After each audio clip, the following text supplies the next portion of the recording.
Clementine Nkweta Salami, United Nations Resident Humanitarian Coordinator for Sudan, welcome to Al Arabiya. Thank you very much for having me. I would like to start by asking you about the International Rescue Committee Emergency Watch List, which was released this week. A report that identifies Sudan as the humanitarian crisis most at risk of deteriorating this year and illustrates the trajectory of a country in free fall. Do you agree with such an assessment? Let me put it to you like this. We are 14 months into the conflict, and the humanitarian situation, I would say, is catastrophic. We are struggling to access and meet the needs of millions of people who are in a dire situation. There has been significant displacement, and we do have significant numbers of Sudanese men, women, and children in parts of the country that we cannot access. Now, as you know, food insecurity is on the increase. If we are not able to reach these people as quickly as possible, then it will have dire consequences for them and for their lives. Talking about food insecurity, Sudan is quickly becoming the world's worst hunger crisis. Is humanitarian aid not sufficient, or is it access restrictions and violence that worsen the situation? I would say insecurity first and foremost. Insecurity that prevents them from moving, insecurity that prevents us from getting to them. The second is access, and we've mentioned this issue for quite some time. We've had serious concerns about our inability to access the population as a result of bureaucratic and administrative impediments. We have seen remarkable improvements in that regard, and our hope is that they will be sustained. As a result of this increased facilitation, we are now able to move to those parts of the territory where we have some security so that we can begin to distribute our supplies. But let me also highlight the problem of resources. We are struggling to meet our overall humanitarian appeal of 2.4 billion.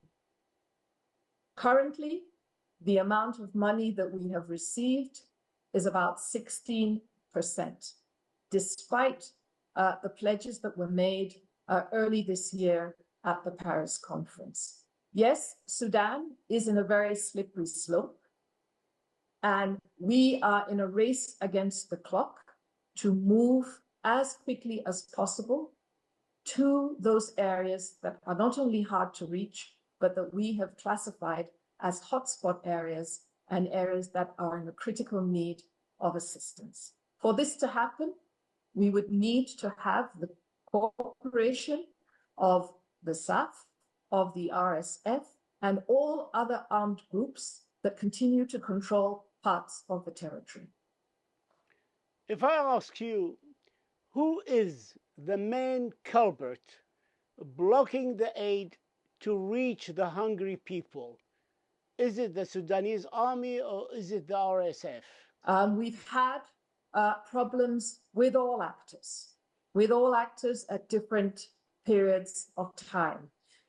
Where we are trying to move goods cross-line inside the country, we have to negotiate our access, and we have a myriad of armed groups and actors with which we have to negotiate the free and unimpeded passage of humanitarian supplies.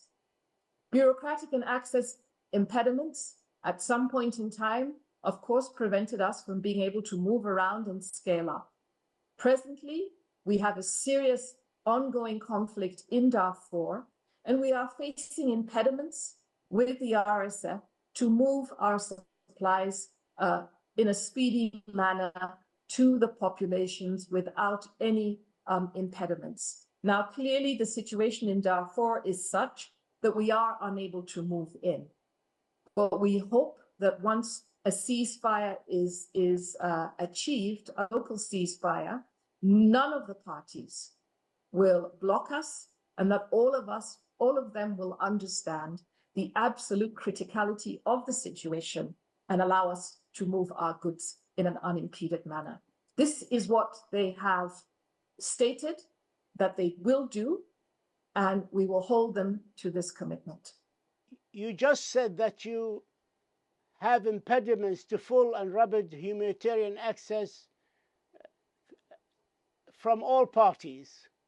And I must say I am rather surprised, because I would have expected the Sudanese armed forces and army would facilitate your work and make sure that the aid arrives safely and without difficulties to all people in need in Sudan. After all, the United Nations still deal with the government of General Burhan as the legitimate government of Sudan. They have a mission here, they have a representation. So to hear that all parties are creating difficulties for the rapid humanitarian access is rather surprising to me. Well, let me perhaps take us back to what I said earlier on. I said that when this conflict began, we were facing a number of impediments.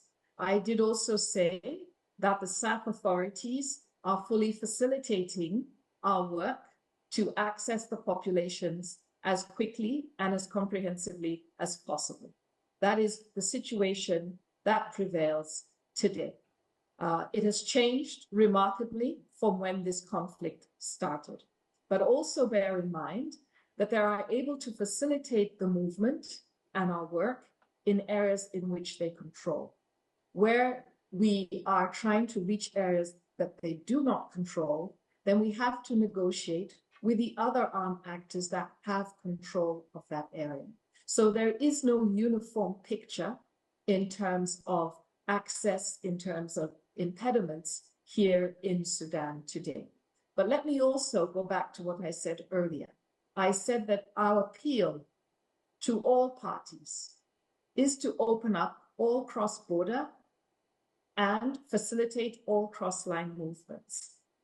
That is an appeal that we continue to make. It is part of our advocacy around the present situation, and it is to make sure that whichever route at any point in time we feel is the one that is best suited to help us access the populations as quickly as possible, that we can do so in a timely manner without any hindrance to achieve that. Are the impediments different between cross-line and cross-borders, or are they the same? For us to be able to move goods across the border has to be open. And at this point in time, we are using a single border entry point in the northern part of Chad. We do have an entry point through South Sudan, which takes us into the southern part of the country. And the border with Egypt remains open for goods to come in. So those are the borders that are available to us. What we are asking the parties at this point in time, given that we have, as I said, an urgent need to access the populations with food, with nutritional supplies, with medicines, with water and sanitation, hygiene equipment, with shelter. What we are asking is for all border entry points to be open and for them to facilitate as much as it is within their power.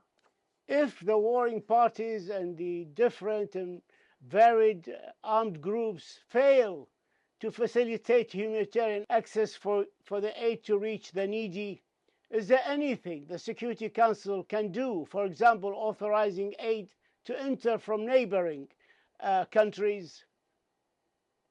Well, that would have to be a question that I would ask you to address to the Security Council itself. I mean, I work inside the country. I engage with the parties.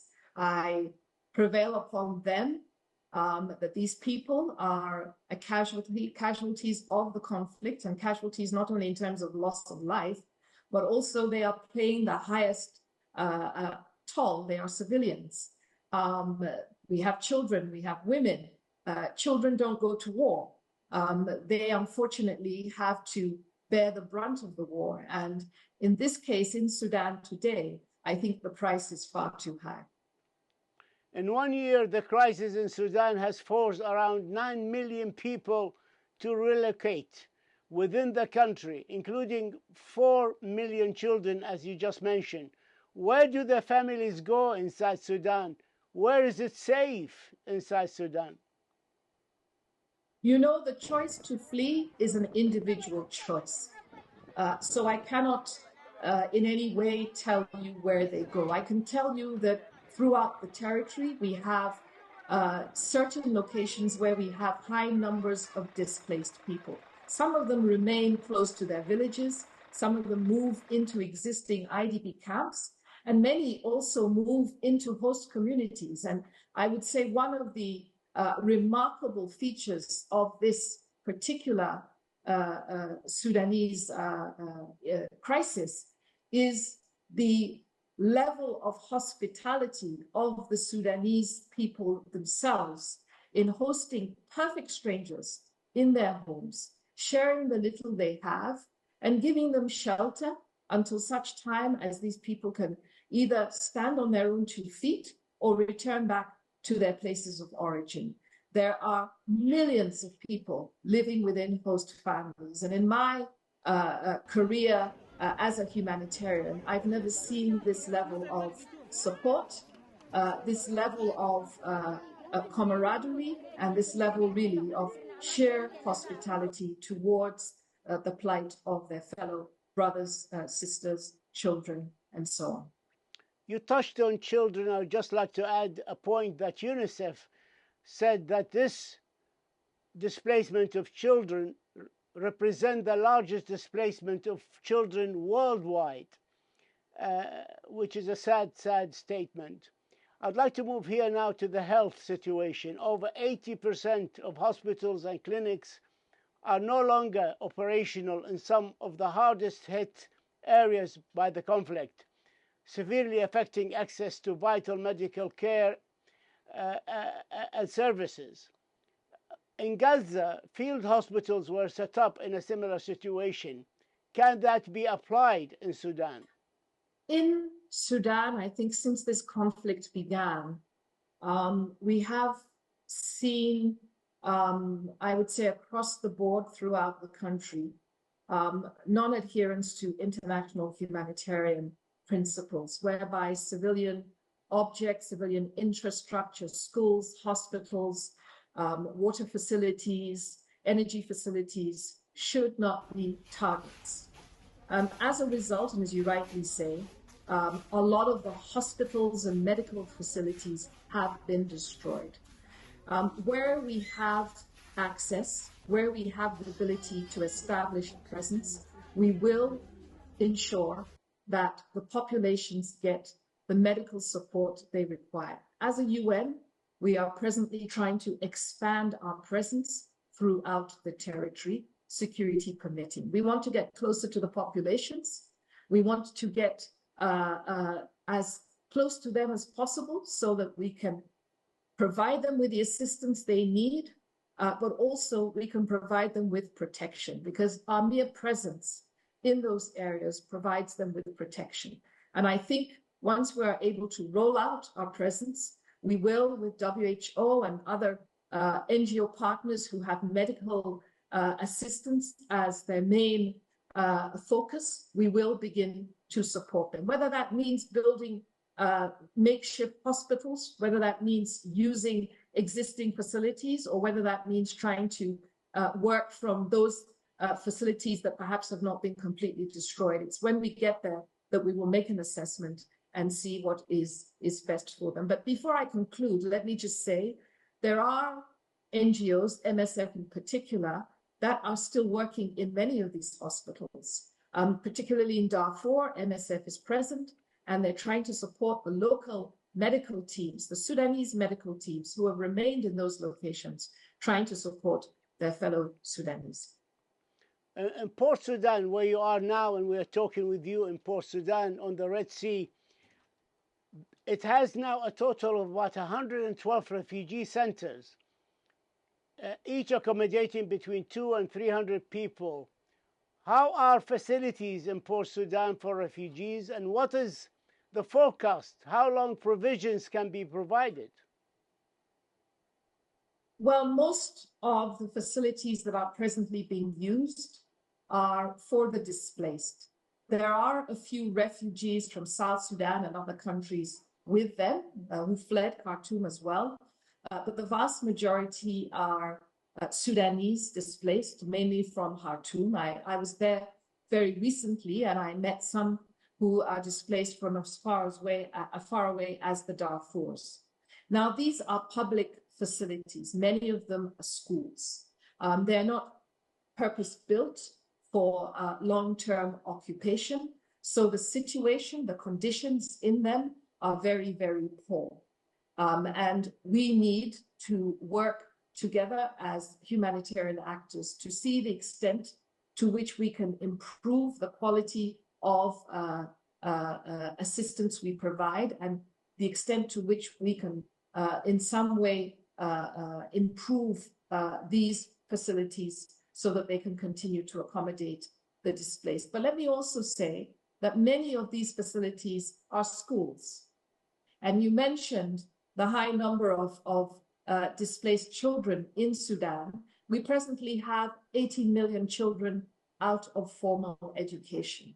So we are working on a plan to try and see how we can free up the schools so that the refugee children can have access to formal education, but at the same time provide accommodation to those that are occupying them at this point in time. The Sudanese authorities have not set up camps. So we don't have IDP camps here in the eastern part of Sudan. Most of the displaced are either in government infrastructure or they are living with host families. Is the UN taking any measures to sustain what is left of the economy, the Sudanese economy? We are monitoring very closely what I think I could call a collapse of the Sudanese economy. Our efforts really now are to try and support service delivery and to convince development partners to invest in service delivery. This will itself alleviate the humanitarian burden, but at the same time, it will be an investment that will produce dividends in the long term. If we don't have camps, that means that the displaced are accessing hospitals. Where we have schools that are open, they're accessing schools. We need additional classrooms. We need additional resources so that the teachers can get their salaries, so that the doctors and nurses continue to get paid and they can continue to support the population. So we are making a case with development actors, with the international financial institutions, that even at a time of conflict, development support can still be very, very useful and indeed pertinent in terms of trying to address the needs of not only the displaced, but also the host communities. The rain season is about to set in. What impact will it leave?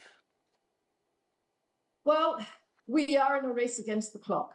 We're in a race to access the populations as quickly as possible. In some parts of the country, Sudan traditionally faces significant flooding. In other parts of the countries, the roads become very difficult to navigate. So the sooner we get food to the populations and a supply that will allow them to receive, I should say, a supply that will allow them to continue to meet their food needs throughout the rainy season will be something that we will be trying to achieve. In other words, it won't be a 1 month supply. We'll try and give them a supply of many months so that they can manage it and it can take them through the rainy seasons. But it will have a serious impact on our ability to move and indeed the work that we're doing. That's why time is of essence and we need to move quickly. If I ask you to put your priorities, what is needed most? Is it unfettered access? Is it more funding? Is it more engagement to end this war? How would you rate them? Security. Security will give us access. Access will also help us mobilize additional resources. So I would say our primary issue, number one on the list, is we need greater security. We need to be able to move around. We need to be able to access the populations. The populations that want to move need to be allowed to move. There should be also protection against human rights violations and protection of civilians in accordance with the international humanitarian and human rights principles. Clementine Nkweta Salami, United Nations Resident Humanitarian Coordinator for Sudan, we thank you for this interview. We thank you for your insights. And most of all, we thank you for your good efforts on behalf of the Sudanese people to help the needy of Sudan. Thank you so much. Thank you very much. Thank you.